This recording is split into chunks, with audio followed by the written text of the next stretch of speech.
Cascading style sheets that you know.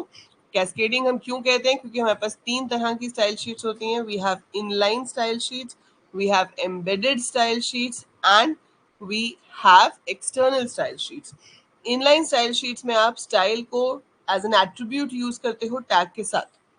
जैसे अगर मुझे कोई भी टैग में स्टाइल देना है, लाइक पी टैग में स्टाइल देना है, तो आप यहाँ पे लिखोगे P style is equal to and then you can specify the colour. तो for that occurrence of paragraph, वहां पर जो पैराग्राफ आ रहा है उसका जो कलर है वो रेड हो जाएगा. बट ये सेम स्टाइल पेज में अगर कहीं और पी टैग यूज हो रहा है उसके ऊपर इफेक्ट नहीं करेगा. ठीक है, so that is how it works. That is inline style sheet. दूसरा होता है आपका एम्बेडेड स्टाइल शीट. एम्बेडेड में क्या होता है? हम स्टाइल टैग का यूज करते हैं. स्टाइल टैग के अंदर आप इस तरह से स्टाइल्स डिफाइन करते हो जो यहाँ पर सिंटेक्स दिया हुआ है. इसमें क्या होता है कि we write the tag style. ठीक है, इसके अंदर टैग का नाम लिखते हैं. जैसे अगर आपको बी टैग के लिए देना है, कर्ली ब्रैकेट में यू स्पेसिफाई दी डिजाइन. ठीक है, अब ये डिजाइन देने का तरीका क्या होता है? जिस टैग के लिए आप स्टाइल डिफाइन कर रहे हो उसे हम कहते हैं सिलेक्टर. ठीक है, सो जिस टैग के लिए डिजाइन डिफाइन कर रहे हैं that is called selector. Then you have the declaration of the style. Declaration of the style दो चीजों से मिलकर बनती है, एक प्रॉपर्टी और एक उसकी वैल्यू. तो प्रॉपर्टी है आपके पास लाइक कलर, कोलन आएगा बीच में, मेक श्योर आप इक्वल टू ना लिखो, इक्वल टू को वो एक्सेप्ट नहीं करेगा. सो कई बार स्टूडेंट्स क्या करते हैं कि इक्वल टू लिख के रन करते हैं, से कि मैम हमारा तो स्टाइल आ ही नहीं रहा. So it's not equal to, it is colon. So colour colon and then the value. एक से ज्यादा हम डेक्लेरेशंस दे रहे हैं तो सेमीकोलन बीच में आएगा. So this is semicolon, dot and a comma. Then we have given font size. Similar way we can give background, we can give border, whatever we want. I have already shared a list of CSS properties with you, है ना? तो वो आपको practice से याद हो ही जाएंगी, पर एग्जाम के लिए तो आपको याद करनी ही पड़ती है. सो इसके जैसे हम जितने मर्जी सिलेक्टर्स डिफाइन कर सकते हैं स्टाइल टैग के अंदर. जब एक्सटर्नल स्टाइल शीट्स हम लेते हैं तो वहां पर भी हम ऐसे ही स्टाइल्स डिफाइन करते हैं. सिर्फ एक इनलाइन स्टाइल शीट है जहां पर स्टाइल एट्रीब्यूट की हेल्प से आप स्टाइल देते हो. ठीक है, सो CSS सिलेक्टर्स में आप क्या कर सकते हो? एलिमेंट क्लास आईडी जो टैग्स हैं उनको हम कैसे आइडेंटिफाई करते हैं. सो आपके पास CSS एलिमेंट सिलेक्टर एग्जांपल क्या है? इस तरीके से कि आपने टैग का नाम लिख दिया, कर्ली ब्रैकेट के अंदर आपने उसका स्टाइल दे दिया. ठीक है, क्लासेस हम अभी आगे जाके करेंगे which is called pseudo classes, कि हम एक ही टैग के मल्टीपल स्टाइल्स जो है वो डिफाइन कर सकते हैं. And then we can choose with the help of class कि हमें कौन सा स्टाइल अप्लाई करना है. कमेंट्स अगर आपको CSS में देने हो तो आप जैसे C में देते हो slash star and star slash के बीच में जो भी लिखोगे that will be a comment. Comment is a non executable code. वो सिर्फ हमारी अपनी रेफरेंस के लिए होता है, उससे आपके HTML या CSS पे कोई फर्क नहीं पड़ता. ठीक है, अब आपने देखो यहाँ पे क्या लिखा, P ID is equal to welcome. इससे क्या होगा? इस टैग का, P टैग का ID क्या हो गया? वेलकम. ठीक है, अब इसका स्टाइल कैसे डिफाइन करेंगे? हैश वेलकम करके. Hash welcome, text align centre, colour red. इससे क्या होगा कि जहां पर भी आप कोई भी टैग यूज करोगे, क्योंकि आप ये देख रहे हो इस हैश के आगे किसी टैग का नाम नहीं लिखा. आपको याद होगा कल मैंने आपको सूडो क्लासेस कराया था, है ना? तो अगर मैं यहाँ पे P टैग के साथ ID is equal to welcome लिख रही हूँ तो ये स्टाइल जो कि है टेक्स्ट अलाइन सेंटर होगा, कलर रेड होगा, ये आपका पैराग्राफ के जो है ऊपर अप्लाई हो जाएगा. ठीक है, क्योंकि हमने ID वेलकम लिखा है. अगर आप यही चीज H1 के साथ भी यूज करोगे, H1 ID is equal to welcome, तो ये उसके ऊपर भी अप्लाई हो जाएगा because it is designed for ID. और वो कैसे पता चल रहा है? क्योंकि ये हैश के साथ डिफाइंड है.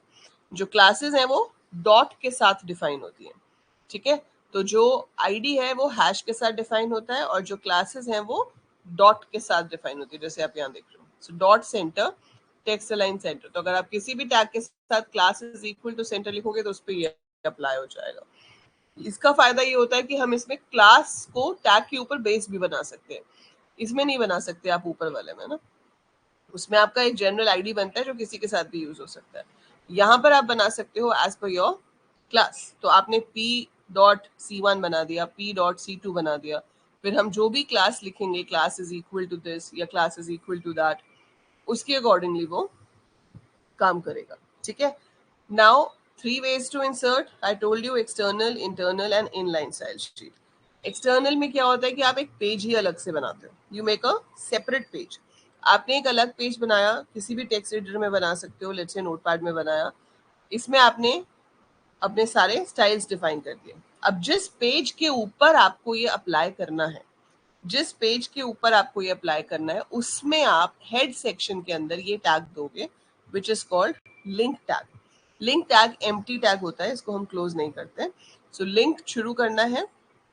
क्या बताना है आपने? रिलेशन. क्या रिलेशन है इस पेज का हमारे पेज के साथ? It is a style sheet. So REL is equal to style sheet. We say कि it is a style sheet जिसको हम लिंक कर रहे हैं.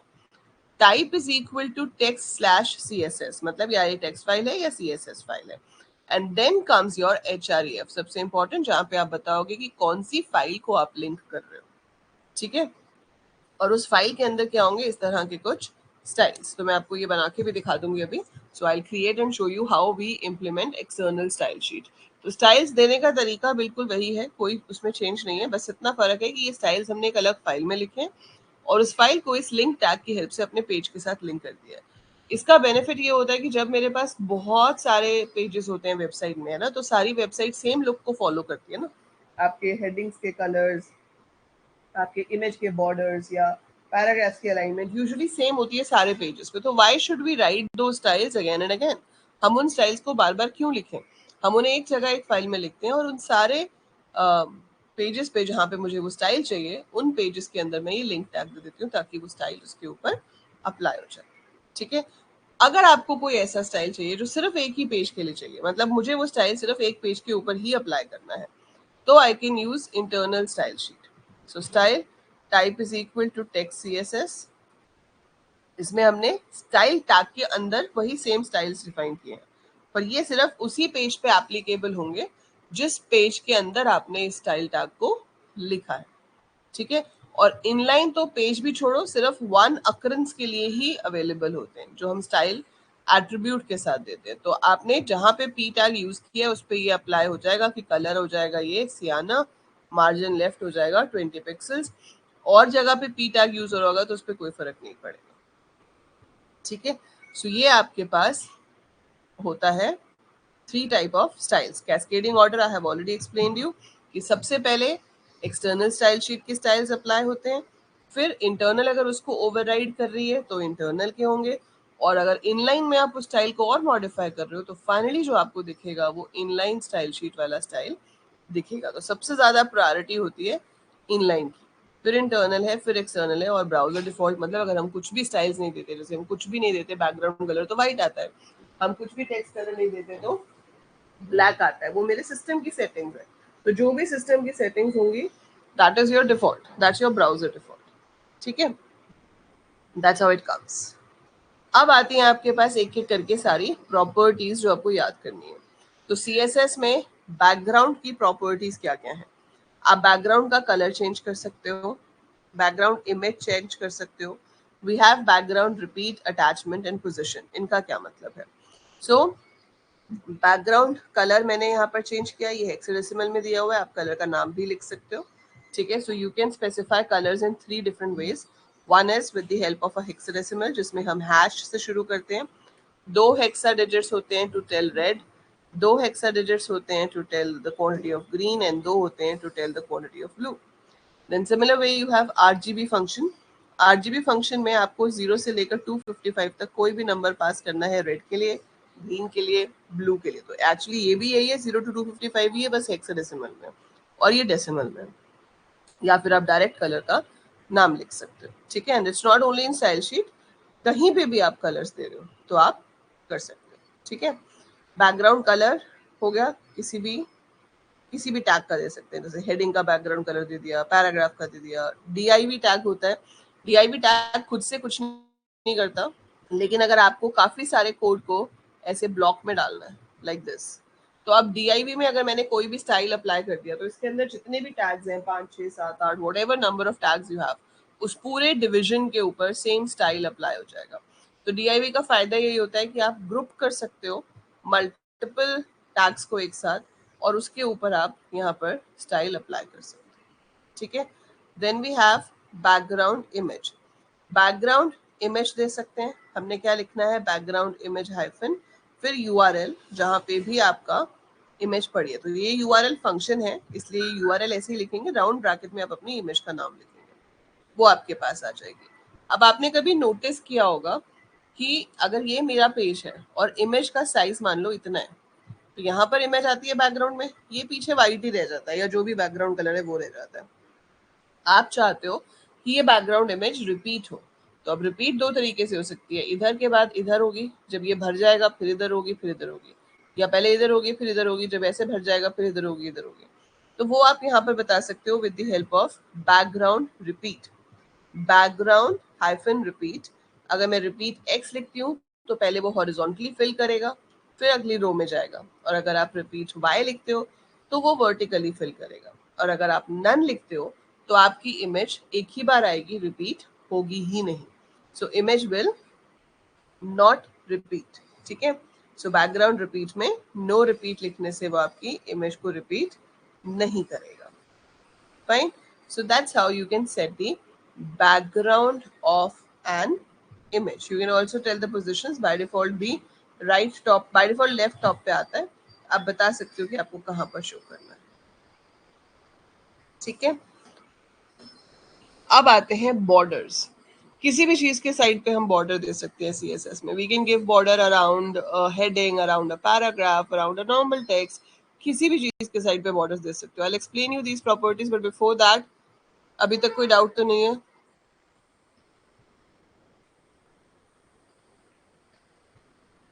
class can contain multiple elements, Tavish. आप एक टैग के ऊपर मल्टीपल क्लासेस बना सकते हो और हर डिजाइन में मल्टीपल एलिमेंट्स का डिजाइन चेंज हो सकता है, ठीक है। अगर आपको बॉर्डर्स चेंज करने हैं तो we have CSS border properties. Borders में आपके पास सबसे पहला है border style. Border style is name of the property. Values क्या है, नन, नन का मतलब कोई बॉर्डर नहीं आएगा, डॉटेड का मतलब डॉट्स वाला, नाम से पता चल रहा है और उन्होंने शो भी किया हुआ है। डैश्ड हो गया, सॉलिड हो गया, डबल हो गया, groove, ridge, inset, outset. So we can see all type of borders, ठीक है। अभी हम इनको प्रैक्टिकली भी करके देखते हैं। Let me finish this once for you, then I will show you practically everything. फिर आपके पास बॉर्डर विड्थ है, आप बॉर्डर विड्थ स्पेसिफाई कर सकते हो, ठीक है। जैसे इसने पैराग्राफ 1 बनाया है और ये पैराग्राफ 2 बनाया है, इसमें बॉर्डर विड्थ दिए 5 पिक्सल, इसमें दिया मीडियम।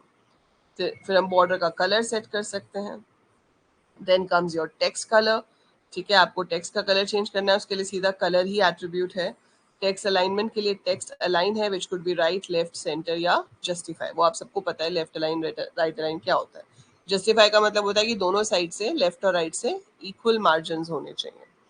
टेक्स्ट डेकोरेशन में बोल्ड, इटैलिक, अंडरलाइन हम दे सकते हैं। So text hyphen decoration, none का मतलब है कुछ नहीं चाहिए। आपको ऊपर लाइन चाहिए तो ओवरलाइन देंगे, अगर आपको बीच में ऐसे स्ट्राइक थ्रू इफेक्ट दिखाना है तो लाइन थ्रू लिखोगे, अंडरलाइन दे सकते हो।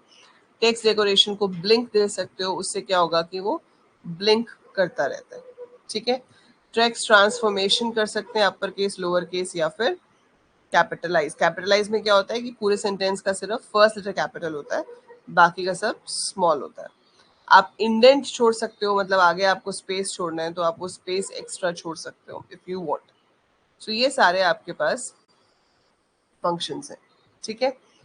देन आपके पास आ जाता है इसके अंदर मल्टीपल सिलेक्टर्स। जैसे यहाँ लिखा है H1 H2 P, 3 टैग एक साथ दे दिए और फिर स्टाइल दे दिया, तो ये तीनों के ऊपर अप्लाई हो जाता है। ये किस सब हेडिंग के अंदर, वो प्रॉपर्टीज आपको मेन दिखा दी है।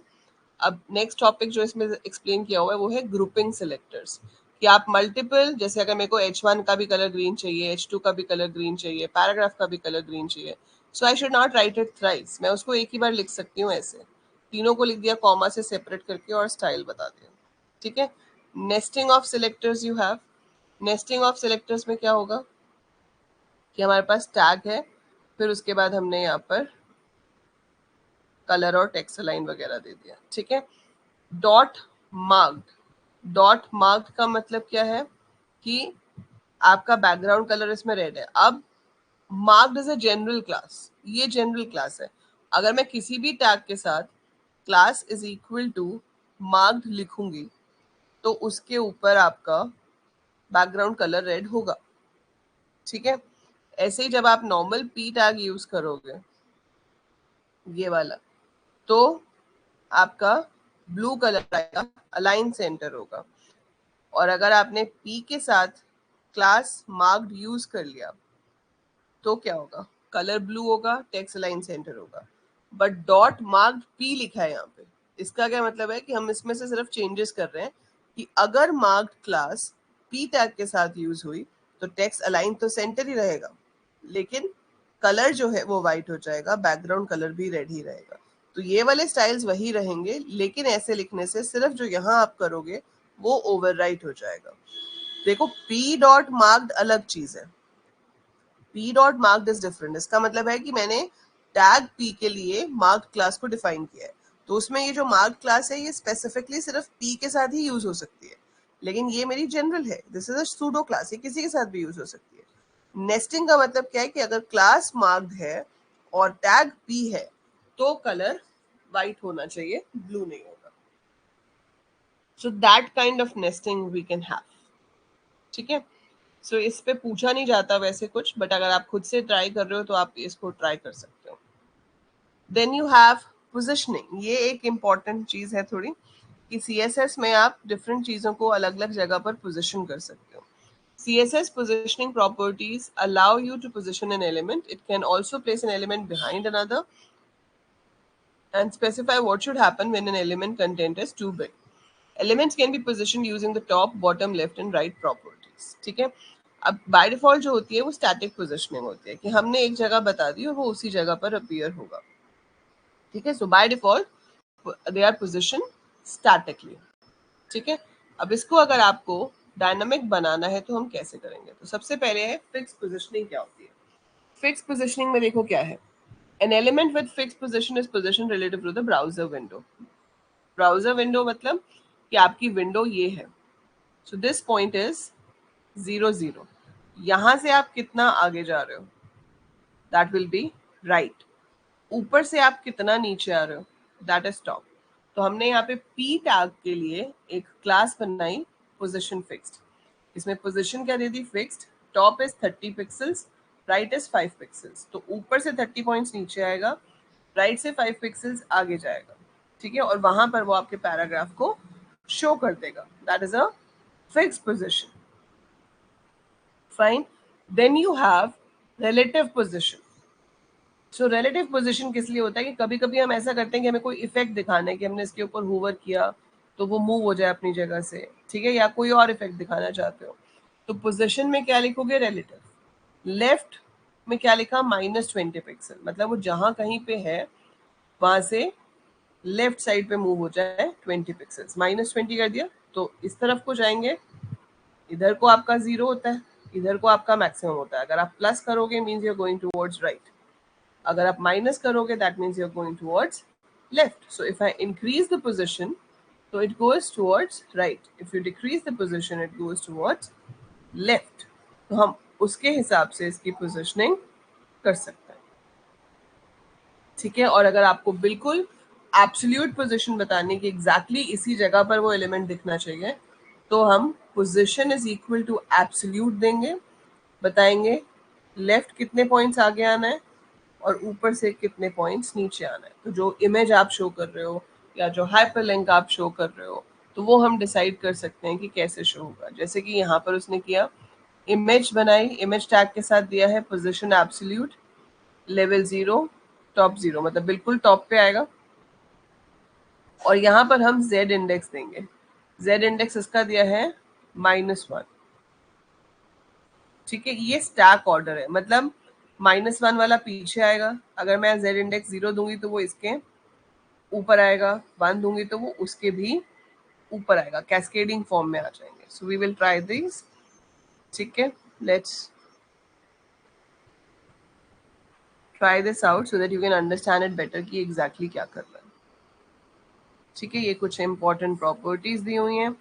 इसके अलावा आपका जो लास्ट आपको इसमें पढ़ना है वो है व्हाट इज फ्लोट। ठीक है, नेविगेशन बार कुछ नई चीज नहीं है, बस ये जो आपने सीखा है उसी को यूज करके नेविगेशन बार बना रहे हैं। हमने भी नेविगेशन बार बनाया था टेबल्स यूज करके और फ्रेम्स यूज करके, but that was only HTML। इसमें आपका स्टाइल शीट साथ में यूज करके बना रहे हैं। अब देखो CSS फ्लोट क्या होता है।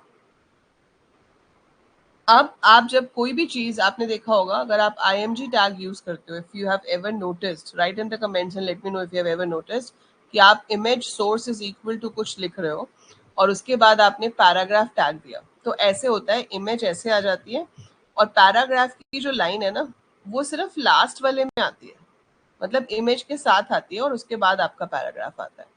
ऐसे नहीं आती कि ऐसे इमेज आ रही हो और यहाँ पर पैराग्राफ आ जाए। किया है किसी ने नोटिस कि अगर आप एक इमेज के बाद डायरेक्टली पैराग्राफ देते हो तो आपकी इमेज इधर आ जाएगी और बची हुई स्क्रीन पे सिर्फ पैराग्राफ की फर्स्ट लाइन आएगी, बाकी का पैराग्राफ नीचे आएगा। ऐसे नहीं आता, ठीक है। सो इफ यू वांट कि ऐसे आए तो हम वहां पर फ्लोट ऑप्शन यूज कर सकते हैं। So elements are floated horizontally. This means that an element can only be floated left or right, not up or down. ठीक है, और उसके लिए आप क्या कर सकते हो, इमेज फ्लोट कोलन राइट लिख सकते हो, लेफ्ट में चाहिए तो लेफ्ट पे लिख सकते हो। ठीक है, हम बता भी सकते हैं कि अगर हमें उसको एज अ थंबनेल बनाना है, छोटा बनाना है, तो उसकी विड्थ हाइट क्या होनी चाहिए और उसके साइड पे मार्जिन्स क्या होने चाहिए। ठीक है, that is the purpose of float. बाकी नेविगेशन बार कोई नई चीज नहीं है। नेविगेशन वही जैसे हमने पहले बनाया था कि we are having, we can have it in a table. Here they are having in the form of a list. आप देख रहे हो अनऑर्डर्ड लिस्ट यूज की है, LI और अंदर सारे हाइपरलिंक्स दिए हुए। सो यहाँ पर फिर हम जाकर UL जो है अनऑर्डर्ड लिस्ट, उसका स्टाइल्स डिफाइन कर सकते हैं। So it's basically navigation bar, चाहे आप टेबल से बनाओ चाहे आप लिस्ट से बनाओ। ठीक है, नेविगेशन बार का मतलब ये होता है कि I have a group of links जिनकी हेल्प से हम एक पेज से दूसरे पेज पे जा सकते हैं। So we can go from one page to another page with the help of links. That is called navigation bar. तो अगर आपको सीधा पूछ लेते हैं कि write the code to make a navigation bar, तो वो आप navigation bar normally list या tables use करके भी बना सकते हो। ठीक है, बाकी आप इसको ट्राई करके देखना। PDF I have already send you on WhatsApp। अब मैं आपको ये तीनों तरह की स्टाइल शीट्स एक बार प्रैक्टिकली दिखा देती हूँ। अभी कोई डाउट है पहले तो वो बताओ।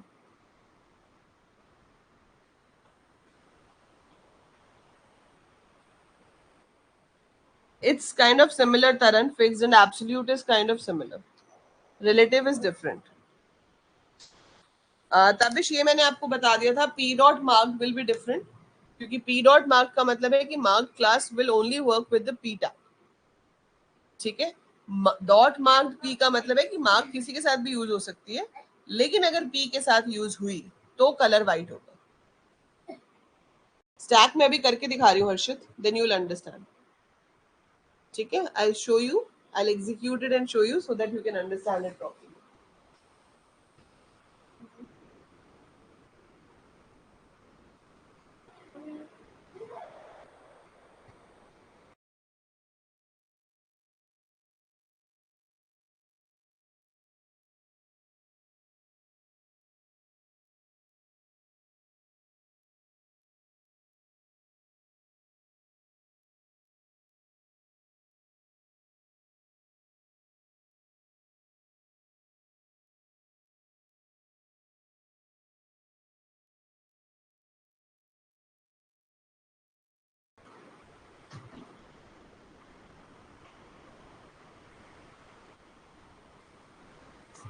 सो ये हमने कल किया था, इसमें मैंने आपको ये सूडो क्लासेस वगैरह बताई थी, है ना। We did this pseudo class and all. अब अगर हम यहाँ पर ये पेज बनाते हैं, this is how you start, HTML head title using styles,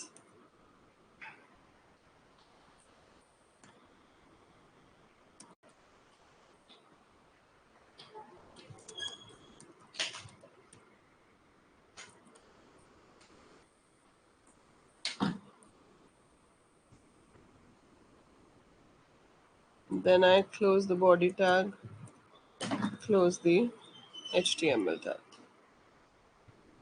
Okay, wait.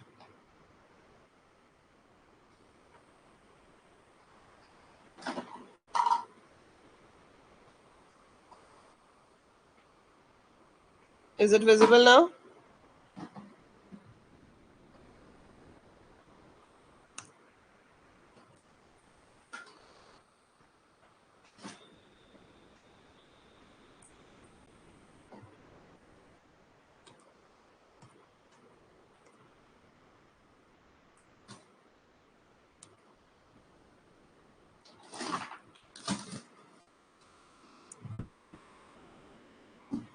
let's say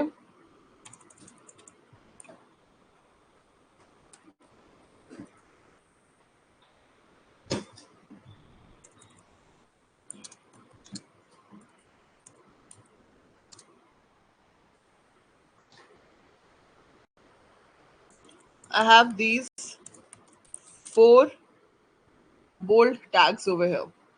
ये जो आप यहाँ लिखते हो, style, color, red. Which type of style sheet is this?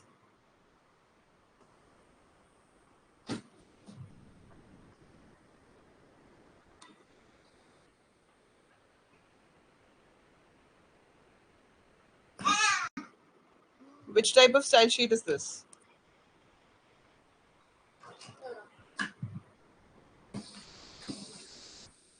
This is inline style sheet, क्योंकि मैंने ये उसको टैग के साथ लिख के दिया है.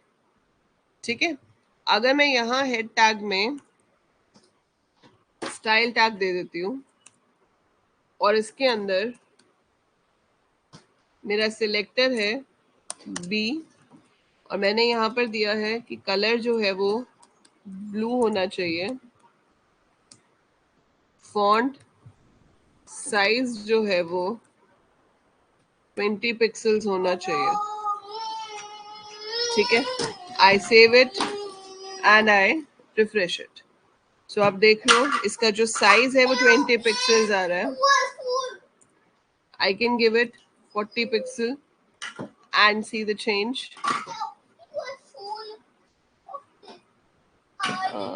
फॉन्ट हाइफन साइज लिखा ना मैंने. अच्छा देखो, अब आपको यहाँ पे ये भी दिखा दिया जो मैंने आपको स्पेसिफिकली बोला था कि इक्वल टू देने पे काम नहीं होगा, है ना, बताया था ना. तो इक्वल टू देने पे काम नहीं होगा, you have to give colon sign, तभी वो वर्क करेगा. So you can see size तो सबका चेंज हो गया, यहाँ पे सारे बोल्ड टैग का साइज चेंज हो गया, लेकिन वेलकम का जो कलर है वो ब्लू नहीं आ रहा, वो रेड आ रहा है. दैट शोज की जो इनलाइन स्टाइल शीट है वो आपकी एम्बेडेड स्टाइल शीट को ओवरराइड करती है. ठीक है, ऐसे ही अगर आप यहाँ पर एक ऐसे फाइल बनाते जिसके अंदर आप सिर्फ लिखते बोल्ड और यहाँ पर आपने लिख दिया होता बैकग्राउंड सियान, ठीक है, और कलर मैंने यहाँ पे कहा होता कि ग्रीन चाहिए, एंड आई सेव दिस. आप इसमें बहुत सारे टैग्स दे सकते हो, मैंने तो आपको सिर्फ जस्ट बनाने के लिए दिखाया है, but we can give as many tags as we want in this. मैंने अभी सिर्फ बोल्ड टैग डिफाइन किया है, आप कितने भी टैग्स डिफाइन कर सकते हो. तो sample dot C S S is done. ठीक है, sample dot C S S मैंने यहाँ पे लिख दिया. अब मैं इसको अप्लाई करना चाहती हूँ इस वाली फाइल में. तो जिस फाइल के अंदर आप अप्लाई करना चाहते हो उसमें जाकर आप लिखोगे लिंक टैग. रिलेशन क्या है, it's a style sheet.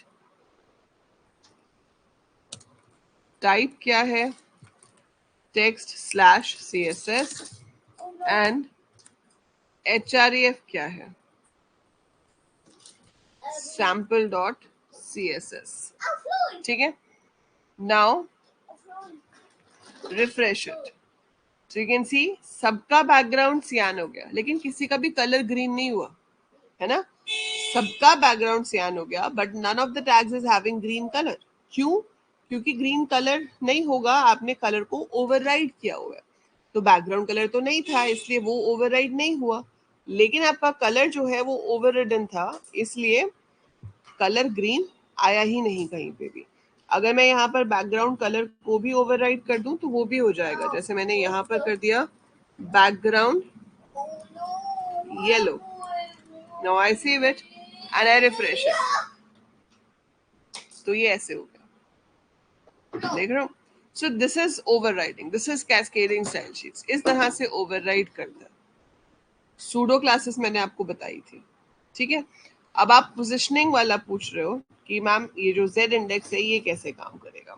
So Z index देखो कैसे काम करेगा. आपने यहाँ पर पोजिशनिंग देनी है कोई भी चीज की. ठीक है, अब आपने यहाँ इमेज टैग दिया और आप उस इमेज टैग की पोजिशनिंग स्पेसिफाई कर रहे हो. ऐसे ही आप और दूसरी चीजें बना सकते हो. चलो लेट्स ट्राई दिस। ये मेरे पास है पूरा का पूरा, ठीक है। इसको मैं डाल देती हूँ DIY टैग के अंदर। What? What?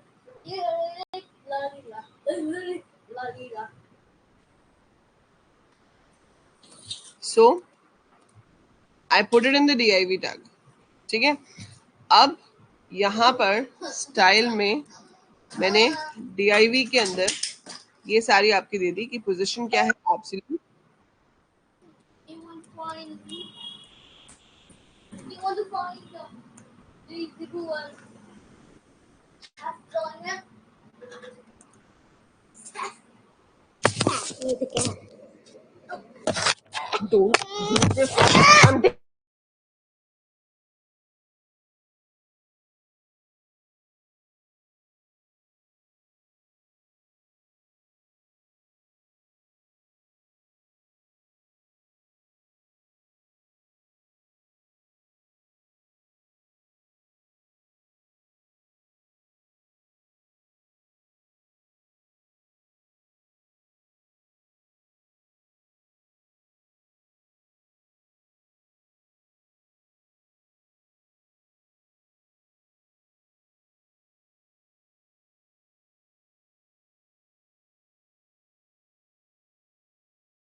Am I audible?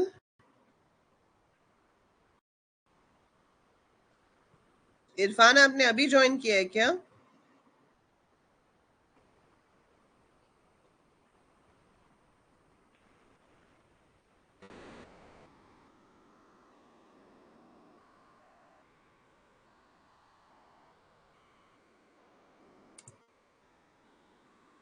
That means you missed most of the class.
अभी मुझे इमेज देखने दो कोई हमारे फोल्डर में कौन सी है, because it is not picking up.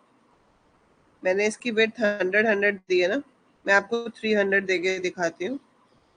I think JPG file थी हमारी, है ना, PNG नहीं थी।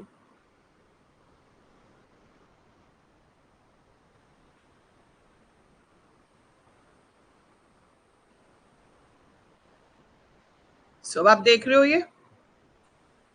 इसमें इमेज आपके पीछे आ गई और उस इमेज के ऊपर टेक्स्ट आ गया। Can you see this? Image पीछे आई, उसके ऊपर टेक्स्ट आया। ऐसा क्यों हुआ? क्योंकि मैंने सेम पोजीशंस दी हैं दोनों की। आप ये पोजीशंस बदल भी सकते हो। I have given the same position 0 0, इसकी भी 0 0। इसका z इंडेक्स -1 है, इसका 0 है, तो -1 वाला पीछे आएगा और 0 वाला उसके ऊपर आएगा। अगर आप उल्टा कर दोगे, अगर आप यहाँ पे 0 और यहाँ पर -1 कर दोगे और इसको सेव करो, अब आप रिफ्रेश करोगे तो आप देखोगे कि आपको टेक्स्ट तो दिख ही नहीं रहा, क्योंकि ऑब्वियस सी बात है, इमेज के ऊपर टेक्स्ट आएगा तो वो दिखेगा कैसे? टेक्स्ट तो पीछे छुप गया, उसके ऊपर इमेज आ गई, वो नजर नहीं आएगा। लेकिन मैं अगर इमेज पीछे डालूंगी, उसके ऊपर टेक्स्ट दूंगी तो वो नजर आएगा, क्योंकि इमेज के ऊपर टेक्स्ट दिख सकता है। लेकिन अगर आपने टेक्स्ट को नीचे कर दिया, इमेज को ऊपर कर दिया, तो वो सारा हाइड हो जाएगा, वो आपको दिख ही नहीं पाएगा। सो आपको चूज करना है कि आपको किस तरह से लेयर्स बनानी है। लेयर्स बनाने के लिए DIV टैग यूज होता है। तो DIV टैग में आप ग्रुप कर सकते हो मल्टीपल टेक्स्ट को, मल्टीपल चीजों को, एंड देन आप डिसाइड कर सकते हो कौन किसको कितना ओवरराइड करेगा। अब जैसे ये टेक्स्ट है आपका DIV के अंदर, ठीक है, इसमें 0 है, 0 की जगह मैं इसको 50 कर देती हूँ, इधर से भी 50 कर देती हूँ। Now I save it and then I am going to refresh it. So you can see ये टेक्स्ट की पोजीशन भी चेंज हो गई। ये यहाँ से 50 पॉइंट्स आगे हो गया और ऊपर से 50 पॉइंट्स नीचे हो गया। समझ आ रहा है ये चीज? तो you can set the positions as well. आप इस तरह से पोजीशंस सेट कर सकते हो कि आपको कौन सी पोजीशन पर क्या दिखाना है। सबको समझ आ रहा है? Please write in the chat and confirm, are you understanding how to set the positions and how to make the layers? So layers बनाने के लिए ये z इंडेक्स प्रॉपर्टी है, वो सबसे इंपॉर्टेंट है। आपको उसी को सेट करके जो लेयर्स हैं वो प्रॉपर्ली क्रिएट करनी है।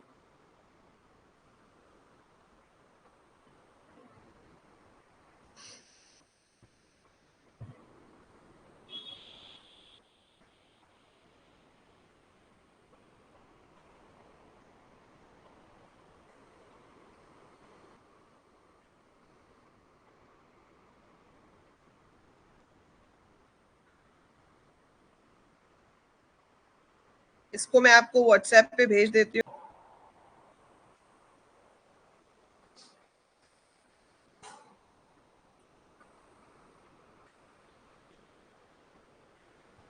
तो इसको देखो कैसे बनाओगे आप यूज करोगे फ्रेम सेट टैग। पहले आप इसको रोज में डिवाइड कर रहे हो। पहली वाली स्क्रीन बड़ी है, 30% है, 30 30 60 40 25 ले लेते हैं। 25% है, 50% है और तीसरा 25% है। मैं तीसरे में 25 लिखने की जगह स्टार भी लिख सकती हूँ। पहले वाले में आप प्रॉपर पेज दिखा रहे हो, तो सोर्स इज इक्वल टू जो भी आपको फाइल का नाम देना है,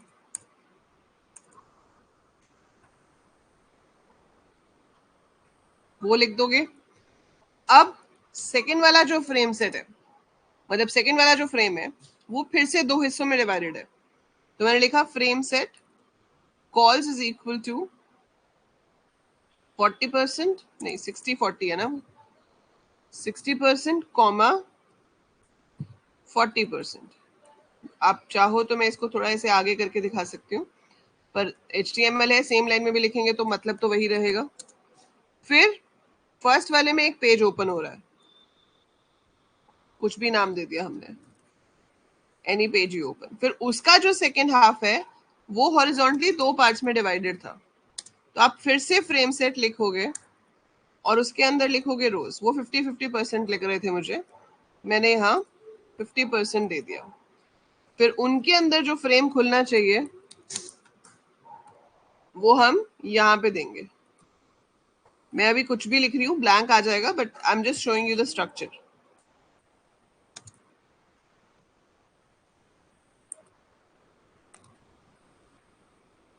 देन आपका ये वाला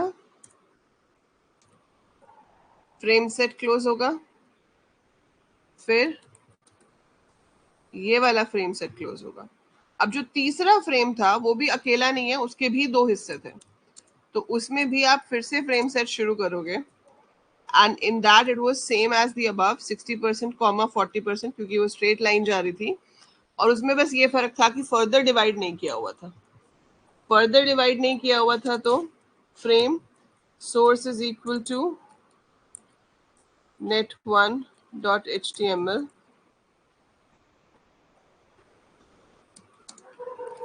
frame source is equal to this, and then we close the frame set tag, close the frame set tag here, save it. This is question.html, save.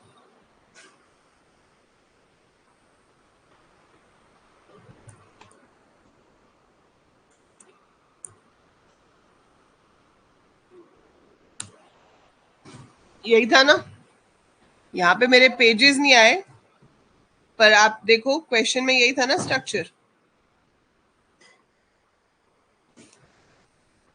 It was like this only. यही हमने यहाँ बना दिया. अब जो वो कह रहा है कि एक पेज पे क्लिक करो तो दूसरे 5 फ्रेम में कुछ खुलना चाहिए, तो उसके लिए तो आपको हाइपरलिंक बनाना पड़ेगा और आपको हर फ्रेम का नाम देना पड़ेगा. So you have to give name to every frame. तो जो भी आपने फ्रेम्स बनाए हैं उनके आप नाम ले लो. Starting from here, name is equal to F1. ये दूसरा फ्रेम है, name is equal to F2. अब ये क्वेश्चन आपका 12.5 नंबर का है, तो आपको ये फ्रेम वाला कोड तो लिखना ही है. ज्यादा मार्क्स तो इसी के होंगे, बट उसके साथ साथ आपको बताना पड़ेगा कि हम जो पेजेस हैं उनका जो कोड करेंगे उसके अंदर आपको हाइपरलिंक देने होंगे, और हाइपरलिंक के अंदर आप टारगेट में उस फ्रेम का नाम लिखोगे जिस फ्रेम में आप उसको ओपन करके देखना चाहते हो. सो नॉर्मल हाइपरलिंक अपने ही पेज में ओपन हो जाता है. If you want it to open in the next frame, in another frame, so we have to give href and then target में उस फ्रेम का नाम जिस फ्रेम में आप उसे ओपन करके देखना चाहते हो. So that will be the code. समझ में आया?